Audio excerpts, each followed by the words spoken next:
Jackie cinemas நேயர்களுக்கு வணக்கம். நான் உங்கள் ஜாக்கி சேகர். இந்த எபிசோட் சிங்கம் 3வது பாகத்தினுடைய திரை விமர்சனம். அதற்கு முன்பாக நாம் எப்பயுமே சொல்கிறவங்க ஒரு ஷார்ட் ரிவ்யூ பண்ணுவோம். இந்த படம் பார்க்க வேண்டிய ஒரு திரைப்படம். வழக்கமான ஹரி படம் தான், வழக்கமான காட்சிகள் தான் இருந்தாலும் இந்த படம் ரசிக்க வைக்குது. ஸோ அதனால் படம் பார்க்காதவங்க படம் பார்த்துடுங்க. ஏன்னா டீட்டெயில் ரிவ்யூவில் நான் கதைகள்லாம் சொல்ல வேண்டியிருக்கும், சின்ன ஷார்ட்டை நான் பாராட்ட வேண்டியிருக்கும். அப்போ நீங்கள் கதையை சொல்லிட்டு அதை சொல்லிட்டுன்னு சொல்லக்கூடாது. ஸோ அதனால் படம் நல்லா இருக்குது. இந்த படத்துக்கு ஜாக்கி சினிமாஸ் அளிக்கக்கூடிய மதிப்பெண் 5க்கு 3.5. ஸோ அதனால் படம் பார்க்காதவர்கள் தயவுசெய்து பார்க்கப்படுங்க. இதுக்கு மேலே உங்களுக்கு இங்கே வேலையே இல்லை. Short review okay, good, right. இப்பொழுது சிங்கம் 3 திரைப்படத்துடைய விரிவான ரிவ்யூ. ஸோ ஒரு திரைப்படம், அந்த திரைப்படத்துக்கு ஒரு சீக்வல், அதில் 3வது பாகம் அப்படின்றது வெற்றிகரமாக போயிட்டுருக்கிறதுல ஒரு என்ன சொல்கிறது, சந்தோஷப்பட வேண்டிய விஷயம். ஏன்னா தமிழ் அப்படி வெற்றிகரமாக போகாது. ஏன்னா 1 ஒழுங்காக இருக்கும், 2வது கொஞ்சம் உட்காந்துரும், 2வது உட்காந்தாலே 3வது எடுக்க மாட்டாங்க. ஸோ இந்த படத்தை பொறுத்தவரை இந்த ட்ரெய்லர் நான் பார்த்துமே சொன்னாங்க, எல்லாருமே உலக திரைப்பட ரசிகர்கள் எல்லாமே சொன்னாங்க, இந்த படம் சிங்கம் ட்ரெய்லர்லாம் பார்த்து இந்த படம் கண்டிப்பாக ஓடும், அதுக்கான எல்லா ஸ்டஃப்பும் இந்த படத்தில் இருக்குது அப்படின்னு நான் ட்ரெய்லர் பார்க்குறப்பே சொன்னேன். அது நிரூபிச்சிருக்காங்க, ரைட். ஸோ ஹரியுடைய படங்கள் எப்படி இருக்கும் அப்படின்னா, உண்மைக்கு மிக நெருக்கமாக, கொஞ்சம் லாஜிக் மிஸ்டேக்ஸ்னால் கொஞ்சம் பறந்து அடிக்கிறது, கார்லாம் ஸ்பீடாக போகிறது, தள்ளுறதுன்ற ஒரு கமர்ஷியல் ஃபார்முலாக்கள் இருந்தாலும் கூட எங்கே சென்டிமெண்ட் சீன்ஸ் இருக்கணும், எங்கே என்ன சொல்கிறது, ஒரு நெகிழ்ச்சியான சீன் இருக்கணும், எங்கே ஃபீல் குட்டான ஒரு சீன் இருக்கணும், எந்த இடத்துல ஒரு ஆக்ஷன் பிளாக் இருக்கணும், இதெல்லாம் அவர் ரத்தத்திலே ஊறணுது. அதனால் அவருடைய படங்களில் அதுவும் லாஜிக்கலாக சொல்லுவாங்க, நிறைய விஷயங்கள் லாஜிக்கலாக இருக்கும். இப்போ இருக்கிற டெக்னாலஜியையும் மிக்ஸ் பண்ணி சொல்கிறதுல ஹரி கெத்து. ஸோ இந்த படத்துலையும் ஹரி ஜெயித்திருக்கின்றார், right, Hari, right. So Singam படத்தினுடைய கதை என்ன? ஸோ ஃபஸ்ட் பார்ட்டு, செகண்ட் பார்ட்லாம் நீங்கள் பார்த்துருப்பீங்க. தேர்ட் பார்ட் என்னென்னா ஆந்திராவுக்கு போயிட்டாங்க. ஏன்னா ஆந்திராவில் இந்த படத்திற்கான மரியாதையை வைத்து ஆந்திரா போலீஸில் போய் இவர் சிபிஐ மூலமாக ஜாயின் பண்ணுறார் நம்ம துரைசிங்கம். அங்கே ஒரு கமிஷனர் சுடப்பட்டு இறக்கிறார். அந்த கமிஷனருடைய கொலைக்கு பின்னணி என்ன அப்படின்னு நூல் பிடிச்சி அது எங்கேயோ போகுது. ஸோ அந்த பிரச்சனைகள்லாம் கண்டுபிடிச்சி துரைசிங்கம் தமிழ்நாட்டுடைய பெருமையை நிலைநிறுத்துறாரா இல்லையா என்றது தான் சிங்கம் 3 திரைப்படத்தினுடைய கதை. சரி சொல்லிட்டேன்னா, இதுவும் முடிச்சா இதோடவாவது தயவுசெய்து படம் பார்க்க போயிடுங்க. திரும்பவும் சொல்கிறேன், இதோட போயிடுங்க. ஸோ இதன் பிறகு detail review I want you. So okay, so சிங்கம் 3 திரைப்படத்தினுடைய காஸ்ட் அண்ட் க்ரூ பார்த்துடலாம். சூர்யா படத்தோட மிகப்பெரிய வெயிட்டு, நல்லா நடிச்சிருக்கிறாரு. கோவத்தில் இருக்கிறவன் தாண்டா தப்பு பண்ணால் திருந்திடுவான், ஆனால் அதிகாரத்தில் இருக்கிறவன் தப்பு பண்ணால் திருந்த மாட்டான்ற டயலாக் டெலிவரியிலேருந்து ஒய்ஃப் கிட்ட, அனுஷ்கா கிட்ட அந்த பிரிவு அவர் உணர்ந்து அவர்கிட்ட பேசுகிற அந்த சீனு. அதன் பிறகு ஸ்ருதியை ஒரு காதலியாக பார்க்காம ஒரு சின்ன குட்டி பொண்ணு அது ஒரு ஆர்வத்தில் பண்ணுதுன்ற மாதிரி அதை அந்த பொண்ணோட டாக், அந்த கண்ணில் இருக்கிற அந்த விஷயம், இதெல்லாம் ரொம்ப அற்புதமாக வெளிப்படுத்திருக்கு. அது ஒரு மெச்சூர்டான ஒரு நடிப்புன்னு நான் சொல்லுவேன். So it's good. அந்த அளவில் ரொம்ப அற்புதமாக பண்ணியிருக்கிறாரு. சில இடங்களில் கமர்ஷியல் ஃபார்முலாவுக்காக சில விஷயங்கள்லாம் பண்ணியிருக்கிறாரு. அது நாட் பேட்னு சொல்லுவேன், ரைட். அதன் பிறகு அனுஷ்கா ஷெட்டி கொஞ்சம் உடம்பு போட்டிருக்காங்க. ஆனால் நம்மளுக்கு தமிழர்களுக்கு இந்த மாதிரி கொஞ்சம் பூசின மாதிரி இருந்தால் பிடிக்கும். நிச்சயமாக அனுஷ்கா ஷெட்டி ரொம்ப நல்லாவே பிடிக்கும். மிக முக்கியமாக ஹீரோ சைக்கிள்ஸ்க்காக அவங்க ஒரு சின்னதாக ஒரு ஸ்கர்ட் அண்ட் ஷர்ட் போட்டுக்கிட்டு நடந்து வர்றப்போ உள்ளத்தை கொள்கின்றார், ரைட். அவங்களுடைய பாட்டை மிக சிறப்பாகவே செய்திருக்கிறார்கள். அடுத்ததாக ஸ்ருதிஹாசன் இந்த படத்தில் அவங்களுடைய ப்ளே ரொம்ப நல்லா பண்ணியிருக்காங்க, உணர்ந்து பண்ணியிருக்காங்க. பட் ஃபஸ்ட்டே அவங்க என்ன கேரக்டராக இருக்கிறாங்க அப்படின்றது ப்ரெடிக்ட் பண்ண முடிஞ்சது. கொஞ்சம் அந்த கேரக்டருடைய மைனஸாக இருந்தாலும் கூட டான்ஸ் ஆடுறாங்க, நல்லா பேசுகிறாங்க, கிக்காக பேசுகிறாங்க, ஆனால் கொஞ்சம் தொப்பை போட்டிருக்காங்க, ரைட். அதன் பிறகு சூரியோட காமெடி சில இடத்துல ஜவ்வு மாதிரி இருந்தாலும் சில இடத்துல ரசிக்க வைக்குது. அதே மாதிரி ரோபோ சங்கருக்கு ஒரு அற்புதமான ஒரு ஃப்ளாஷ்பேக்கை கொடுத்து அந்த ஒரு சின்னதாக ஒரு சென்டிமெண்ட் சீனை அதை நியாயப்படுத்துறதுக்கான சீனாக இருந்தாலும் கூட அந்த சீன் நம்மளுக்கு ரசிக்க வைக்குதுன்னு சொல்லலாம், ரைட். ஸோ காஸ்ட் அண்ட் க்ரூவில் நிதின் சத்யா அடுத்ததாக அவர் நடிச்சிருக்காரு. ரொம்ப நாள் கழிச்சு ஒரு சின்ன ப்ளே பண்ணியிருக்காரு, அது நல்லா இருக்குது. ஆனால் அந்த கேரக்டருக்கு பின்னாடி ஏதாவது ஒரு விஷயம் அவங்களுக்கு போலீஸ் வேலையை கொடுத்துருக்கிற மாதிரி அந்த மாதிரி ஏதாவது பண்ணியிருக்கலாம். அது இன்னும் கொஞ்சம் நெகிழ்ச்சியாக இருந்திருக்கும். ஏன்னா அதெல்லாம் ஸ்கோர் பண்ணுற இடம், அந்த சீன்லாம் ஸ்கோர் பண்ணுற இடம். ஸோ அதெல்லாம் வந்து மிஸ் பண்ணியிருக்காங்க. அதே மாதிரி கிறிஷ் வந்து ஒரு போலீஸ் இவரோட நம்ம சூர்யாவுடைய துரைசங்கத்தோட அசிஸ்டண்ட்டாக வராரு, இன்ஸ்பெக்டராக வராரு. ஸோ என்ன சொல்கிறது, அவரும் அவருடைய ப்ளே வந்து ரொம்ப நல்லாவே பண்ணியிருக்கிறாரு. சாம்ஸ் அவர் நல்ல ஒரு காமெடி ஆர்டிஸ்ட். ஏன் அவருக்கு வந்து ஒரு ஒரு ஒரு டயலாக் கூட இல்லாமல் இந்த படத்தில் வீணடிச்சாங்கன்னு தெரியல. ஒரு செட் ப்ராப்பர்ட்டி மாதிரி வந்து நின்று ஒரு 10ஓட போகிறோன்னா வந்து ஜூனியர் ஆர்டிஸ்ட் மாதிரி நின்று போனதில் வந்து எனக்கு வருத்தம் தான்.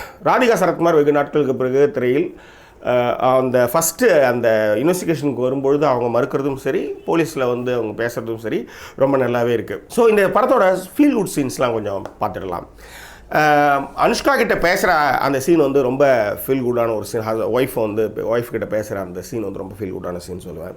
அதே மாதிரி இங்கே வந்து நம்ம ஆஸ்திரேலியாவில் போயிட்டு எல்லாரும் வந்து சரவுண்ட் பண்ணுறப்ப அவங்க போலீஸ்கிட்ட வந்து நான் இந்த மாதிரி குற்றவாளியை கண்டுபிடிச்சி இன்ஸ்டாகிராமில் போய் பார்த்துட்டு அதுக்கப்புறம் எல்லாருமே சல்யூட் பண்ணி அதுக்கப்புறம் வந்து அது யூனிவர்சல் கேப் அப்படின்னு அந்த சாங்கு அதுவும் வந்து ரொம்ப நல்லா இருந்துச்சு.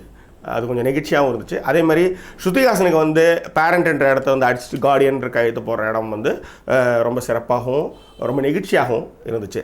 ஸ்ருதிஹாசன் துரைசிங்கம் எவ்வளோ நல்லவர் அப்படின்ட்டு ஐ லவ்யூன்னு சொல்லிட்டு வர்றப்ப அந்த பேக்ரவுண்ட் சாங் வந்து ரொம்ப நல்லா இருந்தது. ஆங்கில பாடலாக இருந்தாலும் அதில் இருக்கிற வரிகள் வந்து ரொம்ப நல்லது. இப்போ எனக்கு ஞாபகம் இல்லை, பட் இட் வாஸ் நைஸ் தான் சொல்லுவேன். அதுக்கப்புறம் வந்து வில்லன் ஃபஸ்ட்டு ஷார்ட்லேயே வந்து ஒரு வந்து ஏரோப்ளைனில் வந்து எக்ஸசைஸ் பண்ணுறப்ப தெரிய போது அவர் கிளைமேக்ஸில் வந்து அவர் சட்டையை அவுப்பார், கண்டிப்பாக சட்டையை அடிப்பாருன்னு தெரிஞ்சுது. அதே மாதிரி சட்டையை அவுத்துட்டு அப்புறம் ஏன்னா அதெல்லாம் கொஞ்சம் முன்னாடியே அவர் வந்து என்கவுண்டரில் போட்டிருக்கலாம். அவர் வந்து சட்டையை அவுத்துட்டு சண்டை போட வச்சு பண்ணது நம்மளுக்கு நல்லாவே தெரியும். அந்த நேரத்தில் வந்து துரைசிங்கம் சட்டையை கட்டு வருவோம்னு கொஞ்சம் நினச்சான். அந்த நல்ல வேலை துரைசிங்கம் சட்டையெல்லாம் கைட்டில் அப்படியே வச்சு உதைக்கிறாரு. டெக்னிக்கல் க்ரூ ஹாரிஸ் ஜெயராஜ் அவர் வந்து அவருடைய பாட்டை சிறப்பாக செய்தாலும் ஃபஸ்ட்டு சாங் அனுஷ்கா அண்டு சூர்யாவுக்கான அந்த சாங் வந்து ரொம்ப ரொம்ப சிறப்பாகவும் இருக்குது. மெலோடி வந்து ரொம்ப நல்லாயிருக்கு. அதே மாதிரி பேக்ரவுண்ட் ஸ்கோரும் வந்து ஃபஸ்ட் கிளாஸ் பேக்ரவுண்ட் ஸ்கோரு. அதன் பிறகு பிரியனுடைய ஒளிப்பதிவு, ஏன்னா ஃபிஷ் ஐலண்ட்ஸ்லாம் யூஸ் பண்ணியிருக்காரு. ட்ரெயினில் ஃபஸ்ட்டு ஷாட்டே வந்து ட்ராக்கில் வந்து ஃபிஷ் ஐலண்ட்ஸ் யூஸ் பண்ணுறது, ஃபோன்லேருந்து எடுக்கிறது, ஏரியல் வியூ ஷாட், இதெல்லாம் வந்து அரிப்படத்தில் வந்து தொன்று வர விஷயம். இந்த படத்துலையும் அதெல்லாம் இருக்குது. இருந்தாலும் நிறைய மெனக்கட்டுருக்காங்க. அதே மாதிரி லென்த்தி ஷாட், இதெல்லாம் வந்து ஃபிலிமில் ஒருலாம் ஷூட் பண்ணாலும் இவ்வளோ லென்த்தி ஷாட்லாம் வைக்க மாட்டாங்க. ப்ரொடியூசர் அங்கே சண்டைக்கு வந்துருக்கு. இப்போலாம் வந்து லென்த்தி ஷாட் எவ்வளோ வைக்கலாம். அதனால் படத்தில் நிறையா லென்த்தி ஷாட் எல்லாத்தையுமே ஸ்வீட் பண்ணியிருக்காங்க. ரொம்ப நல்லாவும் இருக்குது. ஸோ ஹரி வந்து ஏகப்பட்டதை சுற்றி எடுத்து வந்து கொடுத்துருவாரு. பட் அதை எடிட் பண்ணி கிறிஸ்பாக்கி கொடுக்கணும் இல்லையா, அந்த வேலையை யார் செய்கிறது? எடிட்டர் விடி விஜயன். ஸோ விடி விஜயனுடைய எடிட்டிங்கில் அவருடைய கூட வந்து டிஎஸ் ஜாய் அவரும் வந்து எடிட் பண்ணியிருக்காரு. ரொம்ப சூப்பராக பண்ணியிருக்காங்க. ஏன்னா சண்டை காட்சிகள் மிக அழகாக அற்புதமாக கிறிஸ்பாக பண்ணியிருக்காங்க. பட் என்ன அந்த கிளைமேக்ஸில் வந்து சட்டையை அவுத்துட்டு போகிற சண்டை கொஞ்சம் ரொம்ப லென்த்தியாக இருக்குது. அதை வந்து கொஞ்சம் கட் பண்ணியிருக்கலாம். அந்த இடத்துக்குலாம் வந்து இந்த நிதின் சத்யா மாதிரியான ஆட்களுடைய ஒரு சின்ன ஒரு என்ன சொல்கிற நெகிழ்ச்சியான சீன்களுக்கு ஸ்கோர் பண்ணுற இடத்துக்கு வந்து இம்பார்ட்டன்ட் கொடுத்துருக்கலாம். இப்போ பிரியனுடைய ஒளிப்பதிவில் கூட ஒன்று சொல்லணும்னு நினச்சேன். ஆர்டிஸ்ட் அனுஷ்காவுக்கும் சூர்யாவுடைய அந்த காம்பினேஷன் ஷாட்ஸ்லாம் பார்த்தீங்கன்னா ரேம்பிங் இருக்கிற இடமா பார்த்து செட் பண்ணி எடுத்த மாதிரியான ஒரு ஃபீல், ஐ திங்க் ஸோ. அதுக்கப்புறம் வந்து இந்த படத்தில் இந்த மாதிரி சில நிறைய கிளிஷேஸ்லாம் இருந்தாலும் கூட இந்த படம் வந்து தெலுங்குலேயும் நல்ல வியாபாரம் ஆகணுன்றதுக்காக தெலுங்கு பக்கம் போயிட்டார். ஸோ அதுலேயும் நல்லா பிச்சுக்கிட்டு போகுன்றதில் வந்து மாற்று கருத்து இல்லை. ஆனால் என்னென்ன தமிழ்நாடு போலீஸை பற்றி என்னடா நினச்சேன் அப்படின்றப்ப ஒரு சிரிப்பு தேட்டரில் வர்றது தவிர்க்க முடியல. ஏன்னா இப்போ தான் சுட தீ வச்சது அந்த மாதிரி வீடியோக்கெல்லாம் நிறைய நம்ம பார்த்துருக்கோமா. இந்த படம் வந்து இந்த மெரினா போராட்டத்துக்கு முன் அப்படி வந்திருந்ததுன்னா இன்னும் சக்ஸஸாக போயிருக்கும். மெரினா போராட்டத்துக்கு பின் அப்படின்றப்ப தியேட்டர் வாசலில் கூட வந்து மிகப்பெரிய கொண்டாட்டங்கள்லாம் எதுவுமே இல்லை. அது மாதிரி ஒரு மாதிரி இருந்தது. ஆனாலும் இந்த நேரத்தில் வெளியே வந்து பட் இந்த படத்தை எப்படி நீங்கள் பார்க்கலான்னா ஒரு டைம், அதாவது ரொம்ப பஸ்டடாக இருக்கும். ஏன்னா நிறைய அரசியல் பிரச்சனைகள் அது இது லொட்டு லொசுன்னு ஓடிட்டுருக்கு. ஸோ அதுக்கு வந்து ஒரு ரிலீவாக வந்து நீங்கள் நிச்சயமாக அந்த படத்தை வந்து நிச்சயமாக தேட்டரில் போய் அவசியமாக பார்க்கலாம். ஏன்னா அந்த அளவுக்கான ஸ்டஃப் படத்தில் இருக்குது. ஏன்னா உண்மைக்கு அதை நான் சொல்லுவேன், அரிப்படத்தில் எப்பயுமே உண்மைக்கு நெருக்கமாக வந்து அவர் வந்து ட்ராவல் பண்ணிகிட்டே இருப்பார். அதனால் வந்து நம்ம வந்து ஆமாம்ல இது ஒரு ஐடியாவில் இது கொஞ்சம் லாஜிக் மிஸ்டேக்ஸ் கூட இல்லாத அளவுக்கு பண்ணுவார். என்ன கொஞ்சம் தெலுங்கு சமாச்சாரன்றதுனால கொஞ்சம் பறந்து அடிக்கிறது, ஓடுறப்போ வந்து பறந்து அப்படியே வந்து இது பண்ணுறது, தாவி போகிற மாதிரி கிராஃபிக்ஸில் வந்து சிங்கம் மாறுறதெல்லாம் காமிச்சாலும் கூட இட்ஸ் குட். இந்த படம் வந்து நிறைய கான்ட்ரவர்ஷியலான நிறைய பிரச்சனைகள் சந்திச்சுது. இந்த படம் ரிலீஸ் ஆகுதுனாலே ஏதாவது ஒரு பிரச்சனை வந்து நிற்க ஆரம்பிச்சுது. ஸோ இப்போ கூட வந்து மிகப்பெரிய அரசியல் புயல் கிளப்பிட்டு இருக்கிறப்ப தான் இந்த படம் வந்து ரிலீஸ் ஆகிருக்குது. ஆனால் எனக்கு தெரிஞ்சு டிசம்பர்லேயே இவங்க வந்திருக்கலாம் அப்படின்றது நம்மளுடைய அபிப்பிராயம். சிங்கம் 4ஓட கதை கூட எல்லாருக்குமே தெரிஞ்சு போச்சு. அது கூட வைரலாக போயிட்டுருக்குது சமூக வலைதளங்கள். என்னென்னா துரைசிங்கம் வந்து 4th பார்ட்டில் வந்து தமிழ் ராக்கர்ஸை தேடிக்கிட்டு போகிறது தான் 4th பார்ட் அப்படின்ட்டு பயங்கரமாக இந்த படத்தை வந்து இந்த தமிழ் ராக்கர்ஸ் அண்ட் ஞானவேல் ராஜா அந்த இதில் வந்து இந்த விஷயத்தையும் சொல்லி கலாய்ச்சிட்டு இருந்தாங்க. எனிவே ஒரு நீட்டான ஒரு போலீஸ் காப் படம் பார்க்கணும் ஆசைப்பட்டீங்க, அதாவது உண்மையை விட்டுடணும், உண்மையெல்லாம் விட்டுடுங்க, அதெல்லாம் இல்லாமல் நீங்கள் ஒரு படத்தை பார்த்து என்ஜாய் பண்ணால் நிச்சயமாக அந்த படம் பார்க்கலாம். ஆனால் என்னென்னா இப்படிலாம் ஒரு போலீஸ் இருந்தால் ரொம்ப நல்லாயிருக்கும். சட்டத்தை மீறி பொதுமக்களுக்கு நல்ல செய்கிற சட்டத்தெல்லாம் மீறலாம், என்கவுண்டர்லாம் பண்ணலாம். ஆனால் என்னென்னா உண்மை என்னென்னா இந்த மாதிரி போலீஸ் சினிமாவில் மட்டும்தான் இருக்காங்க. இயல்பு வாழ்க்கையில் எல்லா இடத்துலையும் வந்து எவ்வளோ கட்டிங் போய்ட்டுருக்கு அந்த மாதிரி விஷயங்கள்லாம் போனதுனால இந்த அப்புறம் இப்போ ரீசெண்டான டேஸில் வந்து இந்த மெரினா பிரச்சனைகள்லாம் பார்த்ததுக்கப்புறம் போலீஸ் அப்படின்றப்போ கொஞ்சம் பட் அந்த கரையை துடைக்கிறதுக்கு நாளாக இருந்தாலும் கூட அவருடைய உழைப்பு வந்து அளப்பரியாது. ஏன்னா அவங்களாம் இல்லைன்னா யாராவது ஈஸியாக வந்துட்டு உள்ளார வந்துட்டு போயிடுவான். ஸோ போலீஸுடைய உழைப்பு வந்து பாராட்டத்தக்க வேண்டிய விஷயம். ஏன்னா வந்து டைவர்ஸில் கூட வீட்டில் பொண்டாட்டி பிள்ளை கூட பார்க்காம இங்கே வேலை செஞ்சுருக்கோம், உங்களுக்கு டைவர்ஸ் வாழ்தான்ற மாதிரி போகிற போக்கில் அறிவு வந்து ஒரு டைலாக் வச்சுருக்காரு. ஸோ அந்த மாதிரிலாம் கஷ்டப்படுற போலீஸ்லாம் இருக்குது. பட் இருந்தாலும் இந்த மாதிரி விஷயங்கள்லாம் நடக்கும்பொழுது போலீஸ் மீதான ஒரு நம்பிக்கையின்மையை குறைக்கின்றது. அது இந்த கரையை போக்குவதற்கு வெகு நாட்கள் ஆகும், அதில் வந்து மாற்று கருத்தே இல்லை. இருந்தாலும் ஃபிஷர்மேனை பற்றி ரொம்ப பெருமையாக சொல்லியிருந்தார். ஏன்னா நீங்களாம் வந்து ஒரு சொல்லப்படாத ஒரு ஆர்மி மாதிரி, ஏன்னா இத்தனை 1000 கிலோமீட்டர் கடலில் இத்தனை 1000 போட்டில் நீங்கள் போகிறப்ப நீங்கள் தான் இந்த நாட்டுக்கு வந்து இயற்கை யாரன் அப்படின்னு சொல்கிற டைலாக்ஸ்லாம் கூட ரொம்ப நல்லா இருந்தது. ஸோ அதனால் இந்த திரைப்படத்தை வந்து நீங்கள் வந்து அவசியமாக தியேட்டரில் போய் கண்டிப்பாக பார்க்கலாம். ஸோ இந்த திரைப்படத்துக்கு ஜாக்கி சினிமாஸ் அளிக்கக்கூடிய மதிப்பெண் 5க்கு 3.5. வேறு என்ன, இந்த தளம் உங்களுக்கு பிடிச்சிருந்தா சப்ஸ்கிரைப் பண்ணுங்கள், நண்பர்கிட்ட ஷேர் பண்ணுங்கள்.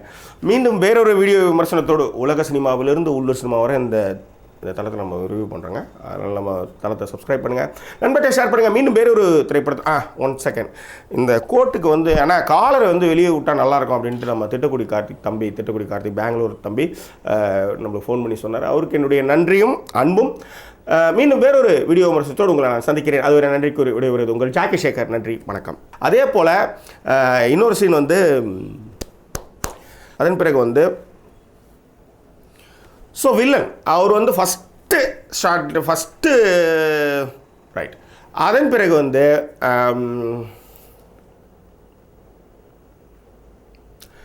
எடிட்டிங் இந்த அந்த வேலையை வந்து VT விஜயன் அவருடைய அசிஸ்டன்ட்ஸ். ஸோ இந்த அதன் பிறகு பார்த்தீங்கன்னா